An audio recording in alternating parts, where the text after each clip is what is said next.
يا حبيبي انت مش فاهم الدي ان ايه، انت بتحفظه. كل الطلبه في مصر اشتكوا وتواصلوا معانا الفتره اللي فاتت دي، احنا عندنا مشكله في موضوع تخليق البروتين ار ان ايه وتخليق البروتين. كل الطلبه سواء عربي او طلبه البيولوجي طلبه اللغات، تقريبا الاسبوعين اللي فاتوا دول وانا بسمع اولياء الامور وبسمع الطلبه، عندنا مشكله يا دكتور مجدي في الموضوع ده. طب تسمح لي بقى افهمك بالراحه كده وبهدوء؟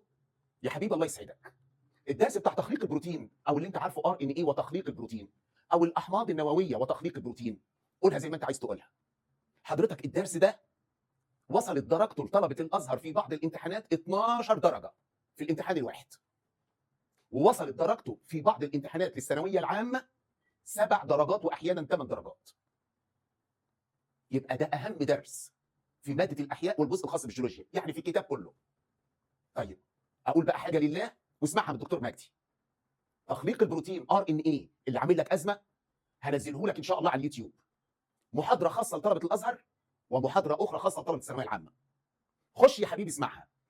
مفيش سؤال من راي مجدي فوده، ده كل الاسئله اللي موجوده والشرح، الاسئله كلها من واقع الامتحانات الرسميه او من واقع النماذج التجريبيه لطلبه الازهر او الامتحانات الرسميه والنماذج الاسترشاديه لطلبه الثانويه العامه.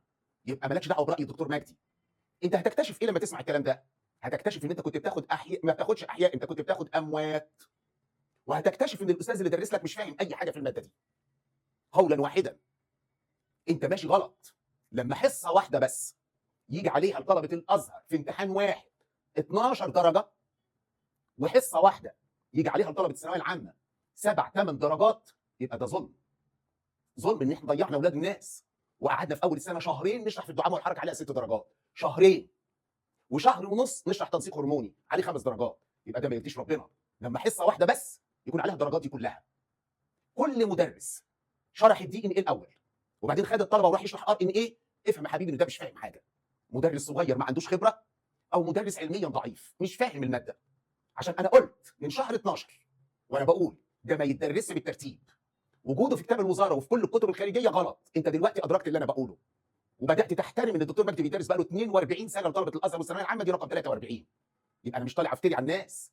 ايه مصلحتي ان انا اقول لك كتاب الوزاره مترتب غلط، الكتب الخارجيه كلها مرتبه الموضوع غلط، عشان انت بقى اخدته بالترتيب والله لو اتشرح لك 100 مره ما هتفهم حاجه. يبقى انت ظالم. كل مدرس شرح الكلام ده بالترتيب علميا ضعيف وظلم ولاد الناس. عشان كده بقول لك انت دفعت حاجه، لا اخش اسمع الدكتور مجدي. اخش اسمع الدكتور مجدي حصه درجتها 12 درجه في امتحان واحد، ودرجتها وصلت ل 7 8 درجات للثانويه العامه و12 درجه لطلبه الازهر. يبقى ده ما يرضيش ربنا، يبقى ما يرضيش ربنا.